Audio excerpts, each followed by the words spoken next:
নমস্কার বন্ধুরা, দেখুন কি রান্না হচ্ছে। এখন আমি তৈরি করছি ফ্রাইড রাইস। এখানে আমি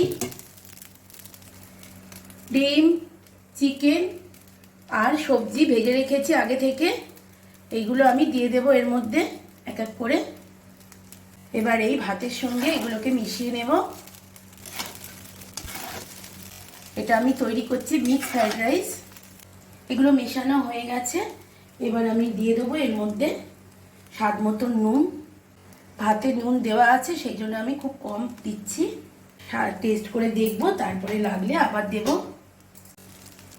কেমন দেখতে লাগছে বন্ধুরা কমেন্ট করে আমাকে বলবেন। আজকে সানডে স্পেশাল। আগে তৈরি করেছি চিলি চিকেন, সেটারও রেসিপি দিয়ে দেব। আর এখন হচ্ছে মিক্সড ফ্রাইড রাইস। চলুন খাবার সময় আবার দেখাবো।